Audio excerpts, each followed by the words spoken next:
So Kathy. Well, happy Wednesday to everybody. Appreciate you taking time. Next hour, what we're hoping to do is, and we have some marketing experts to kind of share their expertise, their insights on basically how to tell your story, right? So if you're not a marketing person, I think this program is going to be good. And again, we're going to record it and send it out to all of our members. But we want to keep this conversational and informal like we normally do. And kind of just hear, but we also want to hear from you too. So throughout the program, if you guys have any questions, just you could always unmute yourself. You could always put it in the chat, and then we can let our speakers know. But we want to cover a bunch of things today, and it's basically, no matter what your sector is, it's about telling your story, and it's about how you tell your story from a marketing perspective. And it's not easy. I know when I spoke to our speakers on a pre-call, you know, in today's world where people are working remote, people are doing more with less, you know, just the information overload, right, on our phones, on our computers, emails, websites, it really becomes, I think, insurmountable at some time. So really, what is the nugget that they're going to share in order to stay above the fray, if you will, and really get your message out to your clients and potential clients? So it's my pleasure to introduce the three speakers. I'm going to start with Chris Casarona of Creative Counsel. Chris has spoken to our group before. He's worked in all aspects of marketing, from a strategic development and high-level creative problem solving and demand generation. He supports a lot of owners and CEOs to accomplish their vision and growth objectives by aligning marketing planning to corporate strategy. He personally oversees and manages all programs to maximize return on business.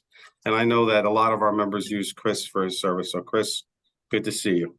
Thank you. Yep. We also have Kim Keating, who's the Director of Customer Success at Zago Company. And she's a storyteller. And I like that in your bio, Kim, you actually use the word storyteller. She basically leads sales, marketing, and community relations at Zago, which manufactures fasteners and components for a more sustainable world. She also worked at Marsh McLennan Agency, a Rutgers grad, and an all-around creative expert. So I'll take it, Tony. Thanks. And our last speaker is Denise Moss Heitlager. Did I say that right? Who is an award-winning marketing expert with a vast background in design, content creation, and digital strategy and branding. And she works for McLaren Engineering. So welcome, everybody. So Chris, I'm going to start with you, right? Very high level. And I think everybody on the call today wants to hear, again, no matter what your company does, product or service that you provide, what are the important ingredients to telling your story? Sure. Thanks, Tony. I appreciate it. And good morning to everybody. You know, it's funny, Kim, you're a storyteller. I kind of see myself as a story developer where, you know, I help companies kind of get to that point where they understand the strategic parameters around story development. Some people refer to that as positioning. Some people refer to that as brand communication. There are a lot of different ways to label what storytelling is about. And there's a lot of different levels of storytelling, right? So as an organization, you have your institutional story. So as a company, who are we and what do we do and why do we matter? So that's an institutional level story. And then you start getting into demand generation and content development, or vice versa, actually. And that's when things start to get pretty interesting, right? Because then trends that are going on economically, things that are happening within certain industries that are impacting how business is being done, whether it's aggressive, whether it's pulling back, and so on. Mm-hmm. We probably have all experienced, you know, these different cycles. So I like to focus on sort of fundamental level of the institutional brand, which is not necessarily impervious to those types of swings and changes, but rarely changes significantly in their core promise and their core value. So one of the things I wanted to share is that storytelling is not whimsical. It's actually quite methodology. It's a methodology that people use. It's very structured. And it is a proven effective process for developing a story to ensure that end product, that end creative expression in your brand resonates with the people that you intend it to. So we can't do that today. We can't get into all of that level of detail, But if anybody on the call is in need of a communication change, a story that's going to be more effective, and there's lots of reasons why a story must change at times, feel free to connect. I mean, I love talking about this stuff, which is why I'm on the call. And it's really fun to help businesses, kind of professionalize when it comes to communications. Mhm. A lot of stuff is done in small businesses, particularly technical ones, internally for a while until they get some revenue going and get their feet on the ground. And generally, then there's another trigger that requires a higher level of communication and some support, right? So that's the first thing, to understand that it is a methodology that has been going on for a long time. There are very specific things you can do to develop a very refined and effective story. And it involves about 3 or 4 different areas that affect your business. So again, maybe just on the high level, it's, things we all know, like strengths and opportunities of an organization to begin with. So what do you do? What are you good at? What gets you out of bed in the morning?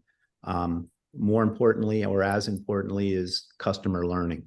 So if you haven't done a customer 360 or taken the time to put a strategic inquiry together where someone reaches out and talks to your key markets about your value to them, that's an incredibly important part, because basically the idea here is that what floats to the top in that type of process, we assume that people that you haven't met yet in those same positions and in those same industries will also value those things. So if you're going to invest in marketing and story development and content and demand generation, you might want to take a step back and make sure that you're aligning your strengths and opportunities to what your current customers value most. Because most likely people you don't know yet in that industry are also going to value those same things. It'll also differentiate you from competitors, which is another component of this. Understanding who you perceive your competitors to be is important, because what you'll find at the end of the day, if someone helps you with this, is that, about half of those companies that you thought were your competitors really aren't. They're really not competing at the same level that you are.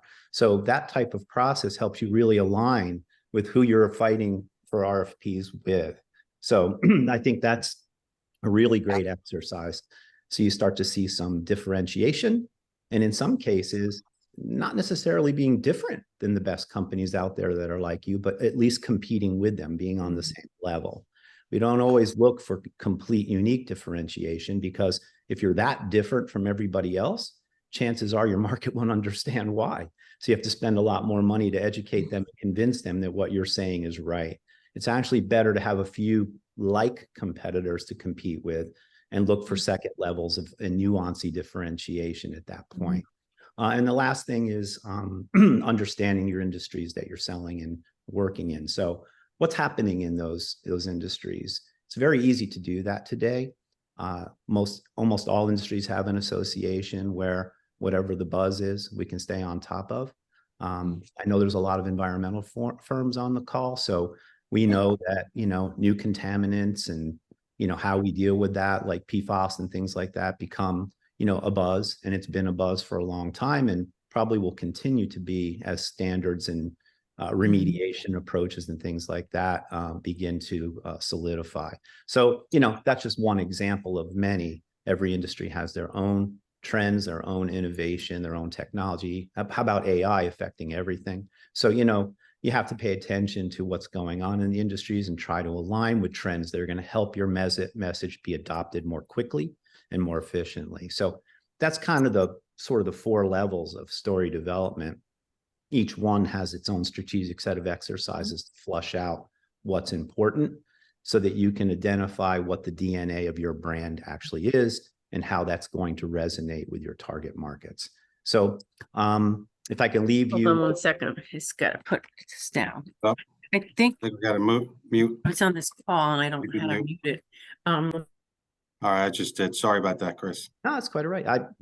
Listen, I've been at this so long, I'm very hard to derail. So anyway, some thoughts that I think, maybe our group can help you with is, kind of understanding, how to ensure your story resonates with your key markets. So that would be one parameter that you really want to kind of understand. what's the structure of story development? What are those pieces, which we just spent a little time talking about? What must your story include? So what should be in that story to make sure that it's complete and working at the highest level possible for you? And what are the reasons your story may need to change? There are a lot of those, and they're really good ones. And some really simple examples of that on a national level would be a restaurant business. I don't know if you guys remember way back when it was Boston Chicken, and Boston Chicken was doing great, but strategically they wanted to grow. So they went through a rebranding of their menu, and they changed and expanded their menu, and they became Boston Market. If they had not done that, they would not have experienced that growth in the market and that expansion of what they could do.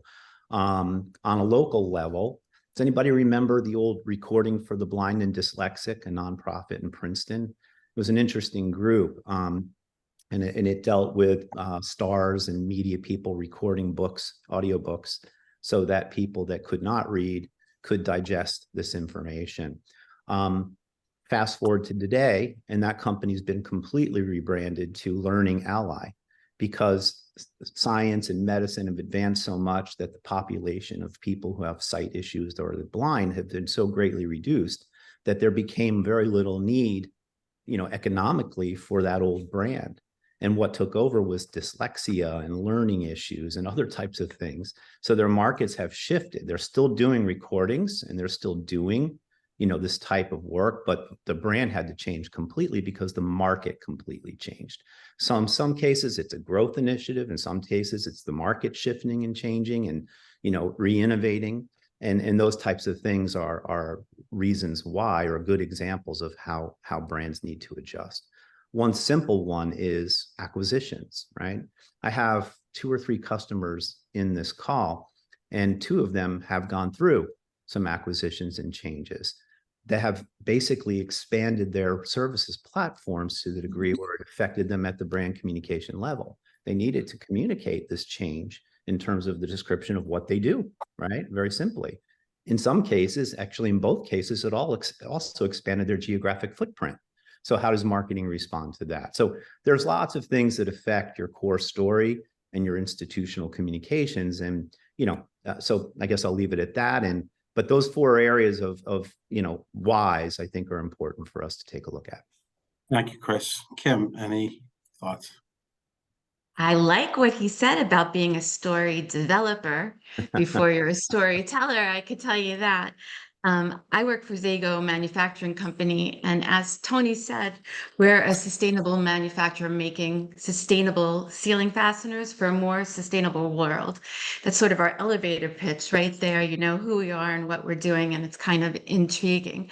But before we could tell our story, before I joined Zago, I ran a purpose-driven business strategy and marketing firm, and Zago Manufacturing was one of my clients, and I had become familiar with them when the CEO was part of a group called Made in Newark that was representing the coalition of manufacturers in Newark, and I was like, didn't even know they existed, and they actually didn't even know that women were CEOs of mid-sized manufacturing companies in Newark. So our CEO, Gail Friedberg, who was on that coalition, as I got to know her, I learned that they were making a ceiling screw that kept contaminants from going in or out of equipment. So basically, protecting sophisticated equipment from contaminant damage, but protecting the environment as well. And if I just take a step back, this is before we knew what we were. So we make this sustainable product that's used in a lot of sustainable industries, as well as some credible ones like military and aerospace. They happen to have a solar panel array on their rooftop. So there was a good piece of sustainability in terms of clean energy, renewable energy already in place. And this was, again, about 12 years ago, 10 years ago, that I started to learn this about the agency before, it's really a push today. And one of the other things I learned was that Zago was always committed to its stakeholders and employees always paid a family wage, actually paid higher than a family wage, before we even started talking about these things. So when you start to look at those pieces, I was like, oh my goodness, you have a story right here in front of you. You're making this sustainable product that's going to be used in things like rechargeable batteries or wind turbines or to protect sensors. You already are taking care of you make pro environment and what you're doing in terms of lean manufacturing and the roof tilling. And you're just part of being a sustainable company is giving back to not only just the environment, but replenishing resources like people, which was what they were doing. They're in Newark, they hire locally, they train locally. So there was a story to sell. What I think was, when I remember talking to Gail, and I was like, oh my goodness, do you see what this is? It's hard for businesses to see what it is, especially small to mid-sized businesses. And it's at no fault of their own and manufacturers, because they're doing so many jobs that when they step back, they're like, oh, wait, yeah, we do have this story to tell it. But then it also is like, how and why is it important? So, people like Chris or myself or anyone else on the panel here, I think, how can I tell what we do, who we are better, and why does that matter? It's really important to reach out to people outside of your realm, like us, but not even just us, even just to say to your family, to your friends, to your vendors, and especially your customers and your community. What do they think of you? And start to kind of just let that settle and ruminate, and there it starts to, your story will start to coalesce. Yeah, I Thank agree. you, Kim. Denise, Yeah, so I loved what Chris said. It's methodical, right? We have this old idea that advertising and marketing is kind of like this Mad Men era thing where like there's an ad you put in the newspaper and then all of a sudden you're going to get all of these customers and it's going to be great. That is a great farce. And I think what has happened, from the age of Mad Men to present day, society has witnessed a profound transformation in marketing and advertising. And it's spurred by so many things, right? There's societal changes, global changes, technology changes. Gone are the days of this one-way communication and this traditional advertising, meaning that the digital age has really ushered in an era of interactive, data-driven marketing. So society's collective perception has shifted dramatically, recognizing that advertising is more dynamic than ever. The advent of the internet, social media, advanced analytics, it's allowed for this really hyper-personalized, targeted campaigns. Consumers no longer want these passive messages of, these ads that you see and you see it and you're like, wow, right? Like it's all noise at this point. Consumers really want these to be active participants, right, in a brand narrative. And authenticity and purpose-driven marketing have become central to this. The success, I think, in marketing lies in the ability to adapt and engage and foster these genuine connections, but you have to do the work beforehand to know who you're connecting with, right? Your entire story, no one wants to hear it. You need to know your story internally first. You need to know who your customers are, and you need to know what part of the story matters to them. I think the biggest part of this is even when we're looking at things in terms of demographics, right? There's this great meme where it's like your target demographic is an English man, 65 and older, with kids and divorced, with wealth over $1 million, and you picture in your head who that would be. Is that one of your customers? But when you come to realize that that demographic encompasses both Prince Charles and Ozzy Osbourne, it gives you a different perspective into how you're messaging and what you're messaging to people. So I think the biggest takeaway from what we're doing here today is really you have to understand who your brand is internally first, right? Marketing isn't just fluff, and storytelling is this word that kind of seems very fluffy and artistic, and that's great, but it really is a science. It really is based on analytics and information. So first takeaway is you have to know who you are as a person before you can date somebody else, right? You have to know what your brand story is, get that together. That's your internal story, your internal script. And from there, you really have to know what part of that story makes sense to which part of your customers. Thank you. Right.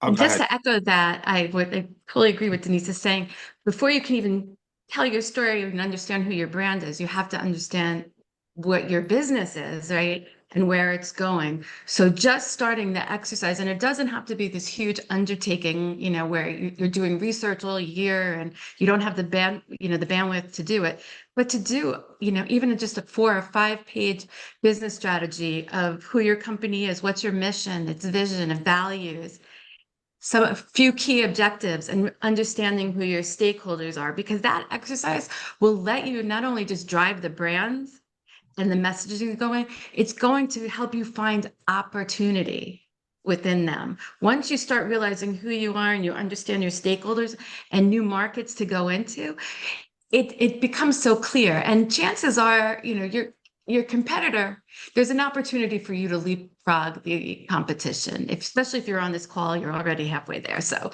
yeah, it's really important to do it. I'd like to add to that too, if you don't mind, Tony. I think that point is really important, Kim, the idea of leapfrogging your competition. And the reason I say that is, depending on your market and, you know, the sophistication of your market in terms of communications and positioning, some industries are admittedly a little behind in that. It doesn't mean that their demand generation opportunities are bad. It just means that they have a huge opportunity to position effectively when most of their competitors are not even aware of it. Yeah.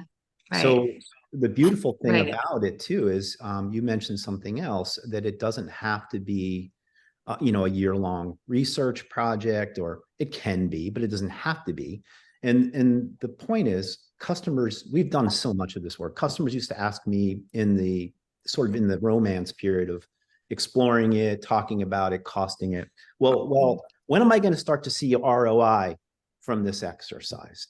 And I said, my response to that was, from the first day that we start talking to your customer base. In fact, even before that, when you pre-qualify their willingness to participate. Because what you've done is you've reached out to your customer and you told them that the information they have, the way they feel about working with you is so important that they just became an elevated stakeholder in your business. That touch alone makes you more important to them, and you start to become top of mind with them right away. So even before we pick up the phone and call and interview 30 people, they already know that that's coming and that the organization that's calling really values their opinion. That starts to pay dividends immediately. Right. Yeah, thanks, Chris. I'm sorry, because I see Richard has his hand up. Oh, sorry. I know Cindy had asked a question. I want to make sure, Chris, maybe you could address it, or anybody can address the questions that you should ask your customers Absolutely. in that 360. Yeah, Is that- it's a great opportunity, right? I mean, my God, I mean, you have an opportunity to find out anything that you've ever wanted to know about your service, your product, your engagement on the phone with support, or the delivery of your product in the field, whatever it might be. And most importantly, you have to do it in a way where it can be measured. So your inquiry has to be delivered in a way where customers are answering it in a certain process. So value is probably one of the most important things. So when we talk to our customers, we ask them, you know, if you could think of 3 things, and you can ask, you could have more, but at least 3 that you value most about working with Tony and CIA&J. And can you give me that answer of what's most important to you first, followed by second and third? And it takes them a little time to think about that, but we always get those answers. And what we do with those is that's 963. And then over 30 people, all those 963s start to become common and they get added up. And before long, in a very, very mathematical way, we know what the top 3 adjectives are, the top 3 reasons why someone values your organization. Now you can build on that a lot deeper about what we could be doing better. Another very important question, because now operationally, we're going to learn some things. So there's lots of stuff that you can build into your inquiry. It's very personalized and customized based on the customer and what their learning initiatives are. And what's important to them because that will give you an idea of not only how to market to them and what they prefer, but where they are going. Because, you know, storytelling is active, but what you're really doing is planning for the future. Yep. You know, looking at your business and your customers and the industry trends, right? And seeing where it's going. For us, once we define that, you know, we have this sustainable ceiling fasteners used in industries like robotics and drones and medical device, you know, electric vehicles and charging stations, we realize we're like, oh, wow, we're helping, for us, engineers who are a product, accelerate innovation. And that started to, you know, we weren't just giving them a product. We weren't product focused on like, which a lot of manufacturers are, even we were. What's the part number? No, what's the product?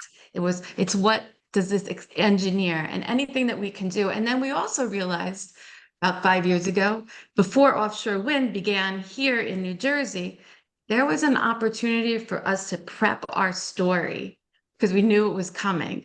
So even though maybe we weren't implementing it here, you know, we were getting our certifications, we were developing programs around sustainability.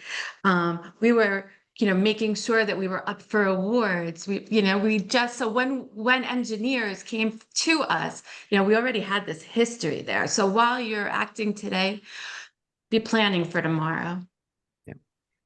So, Richard, you've been patient. Ask your question, Richard. Thank you. Or I just wanted to make a comment that might be obvious to everybody anyway, but I find, of course, the key thing in marketing yourself is to understand your customer and what might be relevant to them. Some people, I remember I used to in sales give descriptions of our product, and I really found that was a waste of time until I was able to speak directly to the customer or knowing them and find out what's important to their business. Mhm. That's number one. We And then, refer of to course- that. I'm sorry. Go ahead, Richard. And then, of course, on your websites today, everybody might be aware of the subject of ESG, where we're talking about the environment, sustainability, and governance, and how some companies want to make their company relevant to those issues so they can gain some attraction. So some of those issues may have nothing to do with their exact product, but more being socially aware. Right. See But it that. can be aligned to their community or their customers and what's important to them. So sustainability, like I mentioned, is important to us and our customers. We're in Newark. Part of it is preparing, you know, replenishing resources, and resources are not just the land and our environment, but people. So we have a program called Sustainability 360, where we work with apprenticeship programs, high schools in Newark, vocational schools, colleges, and we train and hire within, because one of our messages is that in manufacturing, you can make $90,000+ on the factory floor, you know, with technology and other pieces. Getting that message out is so important. So I just wanted to make sure that it's like that, it's all connected. Actually, that might be a good segue into Eddie's question about generational differences and how that Oh. affects your storytelling. I was just going to respond back to that. I think, you know, your message for your business, if you're looking for, I think in your situation with seniors 65 and older, you have to look at where those seniors are getting their information, right? It's going to be not TikTok. It's not going to be where younger audiences are looking, right? You have to look at the demographics of places like Facebook, which is a 55 and older platform at this point. You know, TV advertising, it's not completely dead. There is still a lot of 65 and olders that have TVs and watch commercials. You have to know where those target audiences are getting their information. And it also can be carved up, and marketing addresses all of that, right? So to Mhm. both of your points, it's really about talent attraction and retention as well, because that saves organizations Oh, a yeah. amount of money. And it's a huge problem in technical industries. So I Right. mean, all of my customers struggle with finding team members, Right. growing. Yeah, team so members. let me ask the three panelists from a marketing perspective, how important is a website? Oh my gosh. 127,000% important. Yeah. I'll give you- 130,000. Yeah, I'll give you, I worked in legal marketing for 13 years before I came to AEC. And my experience, legal marketing was all technology all the time. It was crazy. So coming to the AEC industry was a little bit of a shocker in how technology was a little bit behind the times. Our website when I came in was literally a pretty page that didn't have any information, didn't say what we did, how we did it, any information on anything that people could find. No SEO that actually targeted anybody. Did a complete overhaul of this website, a year of labor into it. We went from attracting zero business from our website to almost 3 years later, we're over $25 million in opportunities that have come in just from our website alone for people that has never interacted with us, never known us, but have been able to be positioned to us because of that digital work. So. Can I okay, comment so- on that? yeah. Is that okay? Yeah, go ahead. I was just Okay. gonna ask, I just, what are the key components to the website too? oh, all right, then I'm going to help to answer that. But I just wanted to go back to the generational question about marketing to different generations. And, you know, they said 5 different generations right now in our workforce, right? Thanks to living longer and you know, people also don't want to be retired for 30 years or, you know, they need money for their retirement. But you have youngsters who, you know, they want to do everything online. They want to search online. They want to be, don't bother me. And that tends to be our younger startup entrepreneurs. Then we have customers who sell our product, they're distributors, and they're of a certain age. They are older, you know, their businesses are more established. They come from a time where everything's a handshake. So right now we're at a trade show where it's a different marketplace where our distributors are because they don't want to meet online. You know, they don't want to do virtual panels. They want to talk in person. So that's, you know, pretty clear. Once we realized that young engineers were our customers, SEO and, you know, search engine optimization and search engine marketing plays a key component. Even if you don't know what that is, I'm like, oh my gosh, it's okay. There are marketers out there that do, especially like the women and men on the call. But you know, just making your website appealing to that audience, we realized that engineers, when they were searching for our product, which we had to work on our search rankings, they wanted to see our product. That's it. So our website starts with our product. We don't tell her about us or anything like that. Here are the products we sell. You've come to us and we want you to build your part online, right? Then you build your part online, we send you a quote. So just get that. There's many demographic that wants to work like that. You can find out who we are later, but that's what you need because you have this problem that you want to solve. So there's different ways. And even if your website, you say, well, we don't do any business, talk to different people from different generations and just, you got to make it look good because people want to work for a company that looks formidable and engaging and all that other good stuff. Yeah, I would add, Tony, just to circle back to your original question too, is that just about there are so many stakeholders in your business. So your website really is the hub of all of that. It's not only presenting your packaging, as Kim is talking about, with your branding and your reason why and your products and services, but it's also giving information to people who might want to explore a career there. It's providing 24/7 forms that allow you to upload RFPs and documents about a job where if you're working 10 o'clock at night, you can still submit an RFP to somebody who will address it the next morning. I mean, you have to look at it from the standpoint of who all your stakeholders are. The other thing is, without a website, you know, yes, you can have a LinkedIn company page, Instagram page, social media. You can have other landing places to point your demand generation to, but the website really is the hub of all of that. So it's really important. And in terms of what you prioritize or not, metrics will help you with that. What are people doing? You know, you can look at that and decide, no, we're not going to do that because we have 3 people who do it. Yes, we need to be mobile responsive, but right now, 17% of our audience is looking at this on their phone. And if it's 70, you better be paying attention to mobile. So, I mean, the point is, it really, the market drives it all in metrics.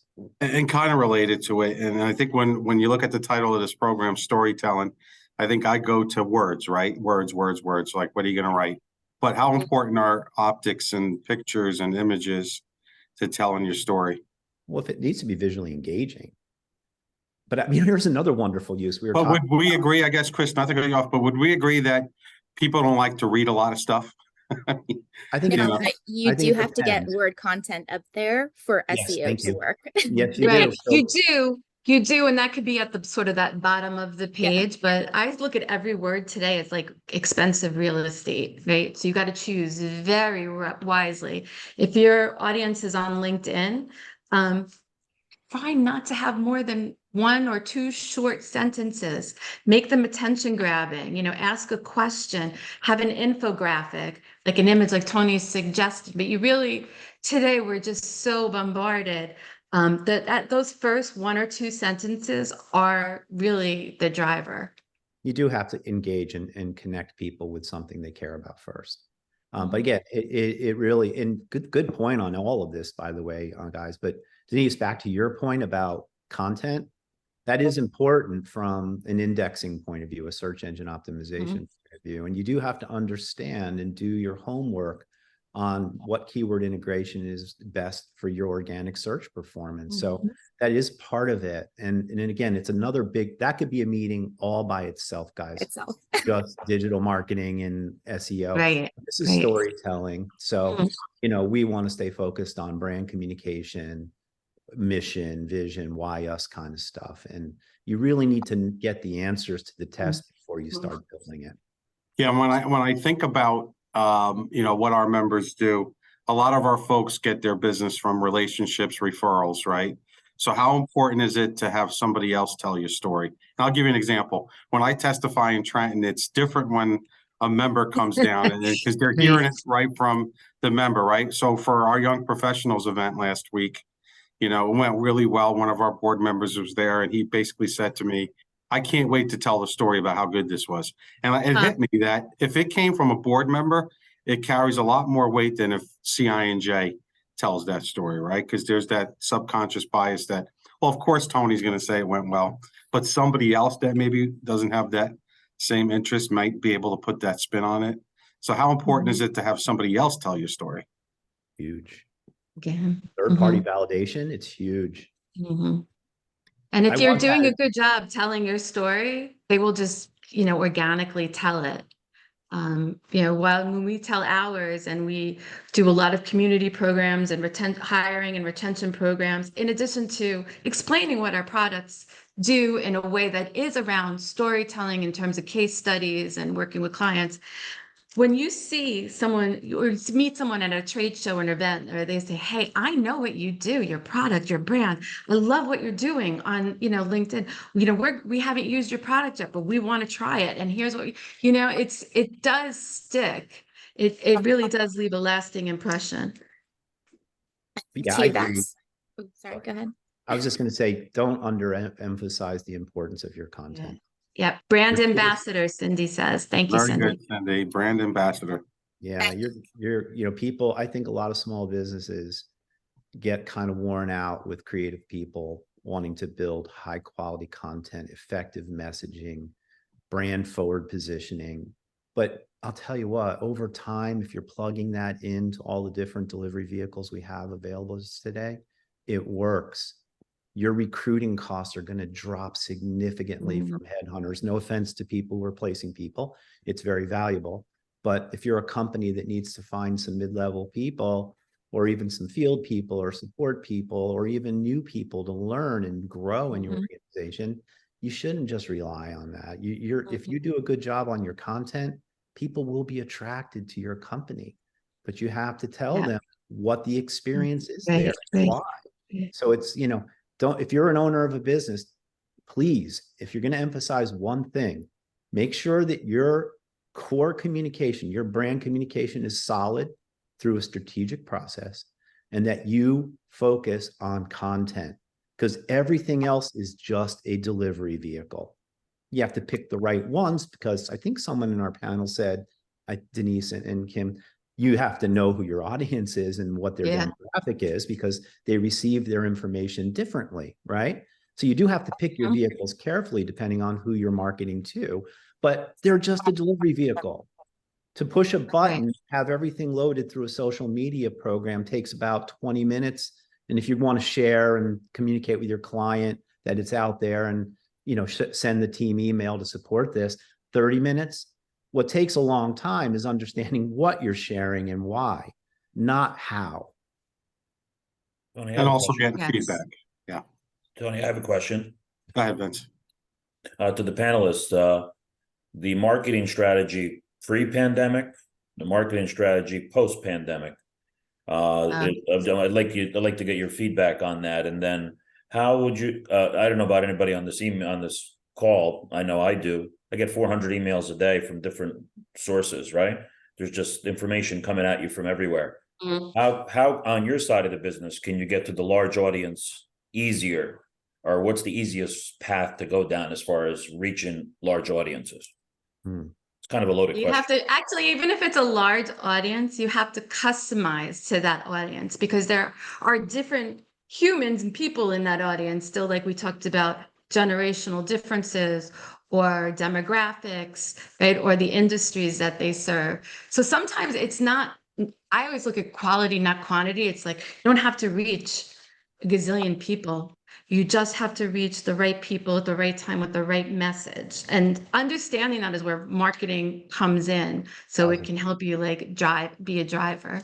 Yeah, I think that's 1,000. And marketing post-pandemic, I could say during the pandemic, I started at Zago during the pandemic, right? 2 months or 3 months before.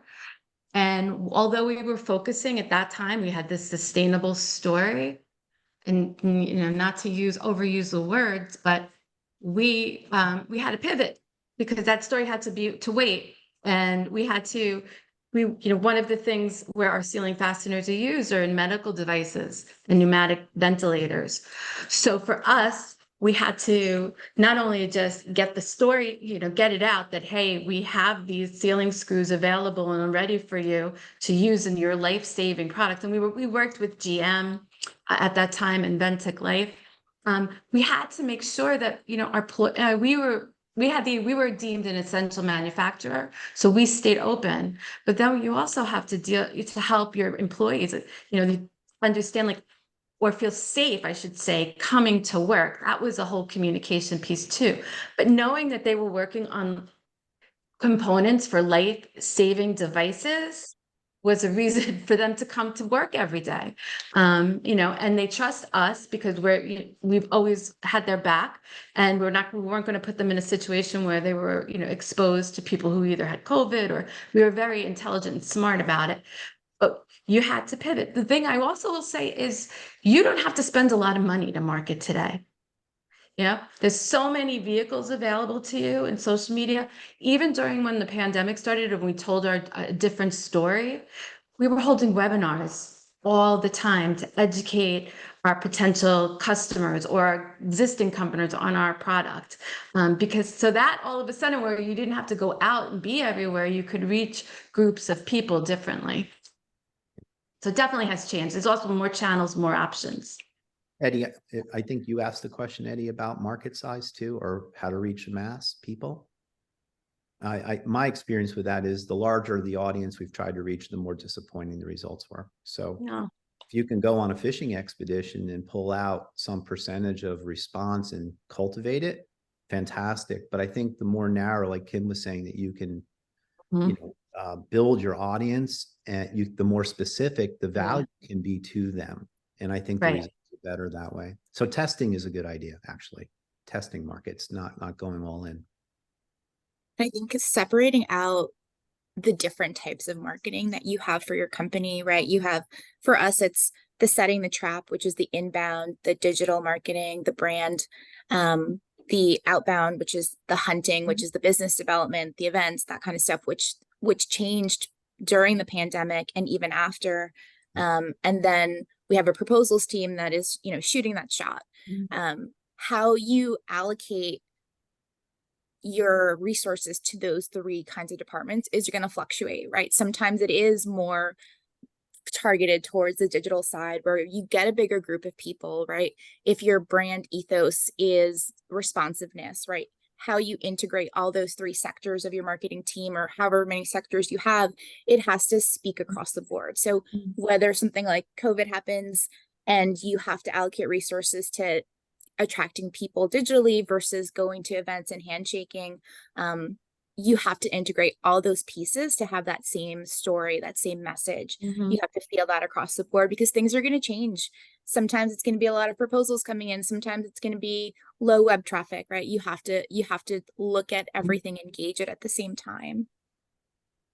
And at the Tony, end of the for- day, everything does boil down to sales too, right? So even though we're talking about storytelling, there's a reason we're telling this story, right?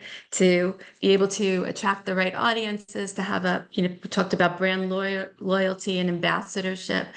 It has to be tied to sales. And I learned that with working in insurance, that like marketing, if marketing's doing its thing and it's not resonating with sales and what they're doing and measurable, it doesn't, you're not going to tell your story for very, very long. So once we found out that we were, engineers were coming to our website and building their parts, we went from like having 30 leads on our website and to having 100. Today we have anywhere between 150 and 180 qualified leads.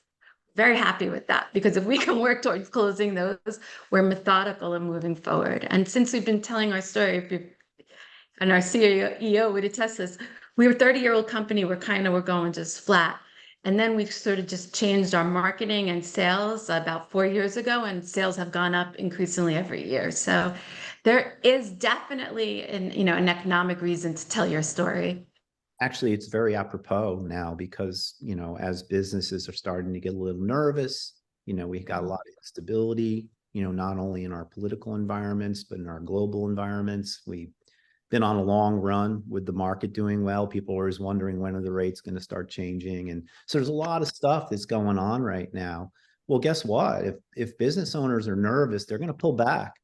So it's increasingly more important that your story is effective, because you want to win those deals that are available. The opportunities that are out there might be less, but you want the lion's share of them if you can get them, right? So the better you're positioned and the more effective your story is and the better it resonates with your target audience, the more successful you're going to be. So can I ask, it's kind of interesting because the websites are passive, but emails are a little bit more, active in the sense of how often should you push out your message, and what are some of the techniques? I'm starting to see now on my phone a lot of sales texts, which is not really good, I don't think. Right. But it's starting to pick up, right? I think Vince mentioned that you get 400 emails a day. I think people are moving away from emails. They're going to text messages, but I'm not sure if that's a great idea. Yeah. You You have to know your audience. Yeah. Different generations that may not appeal to them. A younger audience who may be a little bit more, impersonal or just processing things quicker than maybe we are, may want a text message. But with your website, think of it as active, because you want your customers or potential customers to do something, fill out a form, register for an event, become a member, right? So for us, we want to help engineers find the right product. They do that on our website. We get the lead, we make the sale. So that might be, an opportunity to just think about how to use your website differently. You can also be the editor of your own content. It's not that hard. You need to have an outside-in focus. So after you've done your inside-out copywriting or content development, you need to have an outside-in lens to evaluate it. So you have to ask yourself, and again, this gets back to knowing your customers and your values. If you haven't done that, you're already lost. But if you have done that and you really understand your value proposition, you can look at a piece of copy, whether it's a post, an article, whatever you're doing, an ad, and say, okay, I am now this customer, turn your hat. Why does this matter to me? So I answered that question. And then if you're really good, why does it matter to me now? So, yeah. Am I going to delete it? Am I going to save it, read it later, or am I going to read it now? Right. We have about 8 minutes left. Just a couple of questions that I have. How many folks are still using the leave behinds, right? The print materials for telling your story from a marketing perspective? Just Andrew?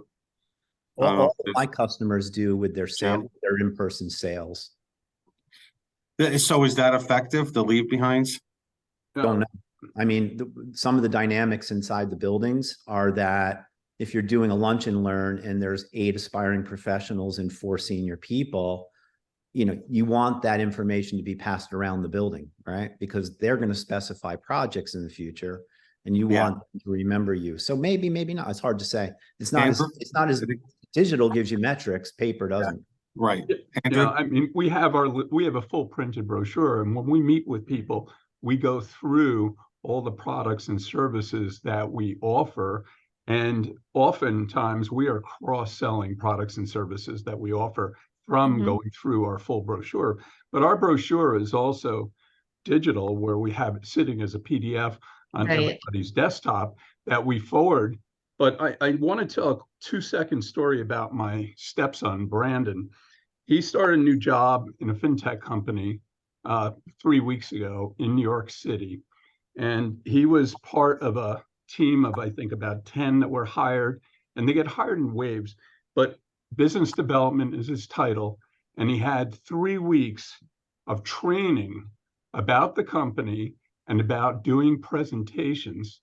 And this company, fintech company, they are using platform like ZoomInfo, where ZoomInfo is giving very, very up-to-date data as far as phone numbers, email addresses, cell numbers, contacts in a company.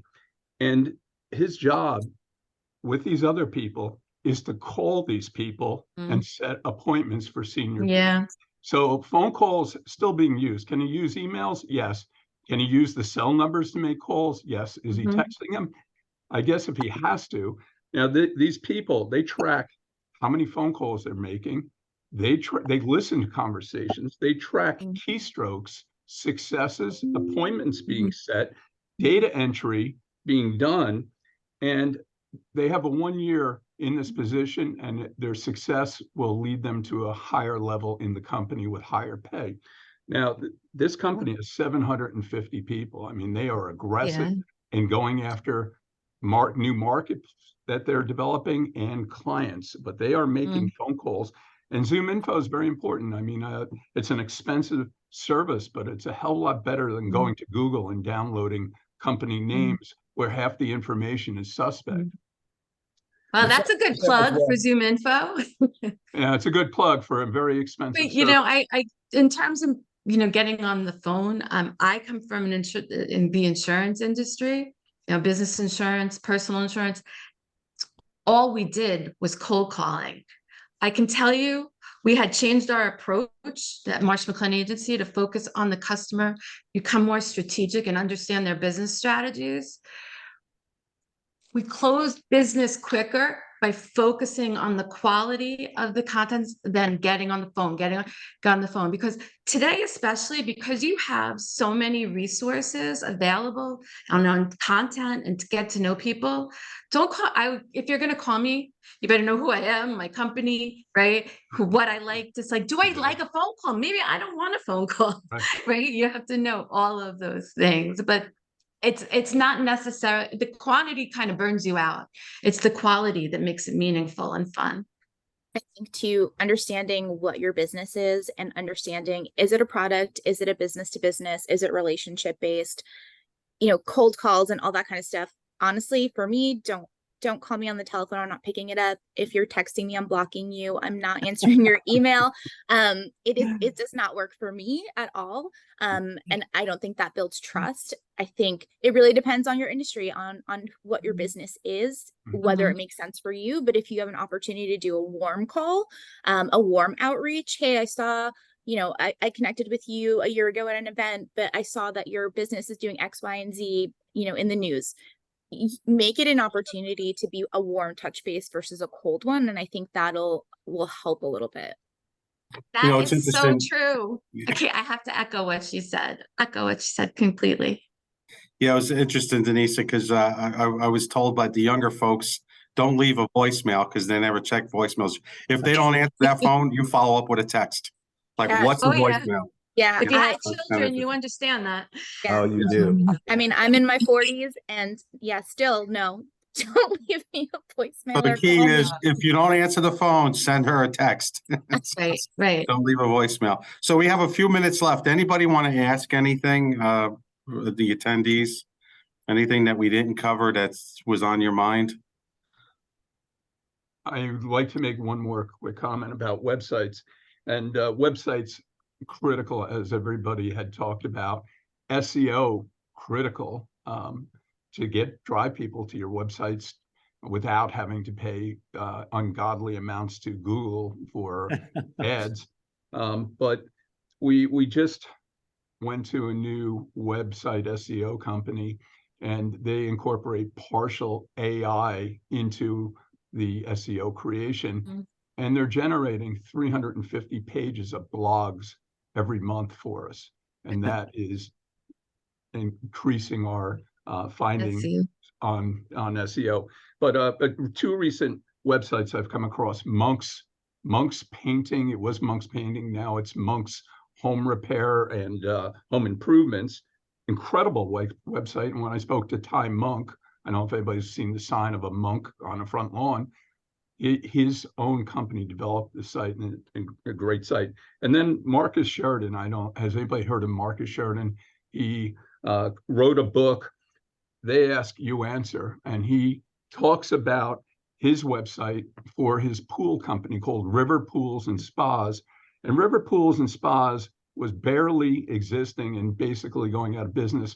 And they took their website and they put infinite amounts of information about their products, services, and their competitors.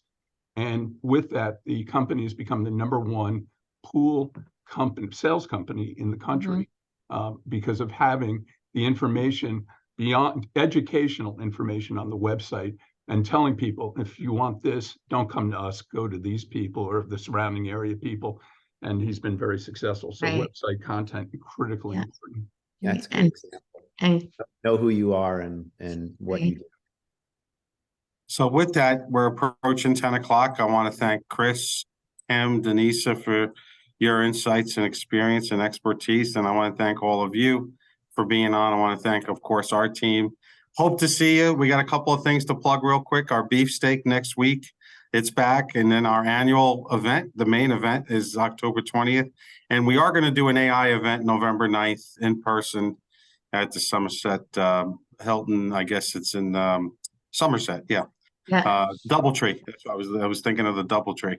But just go to our website, and appreciate everybody's time today and your membership, and just Yeah. we'll have a follow-up call. And if you want to join the marketing steering committee, send us a note. We'd love to expand it. So thank you, everybody.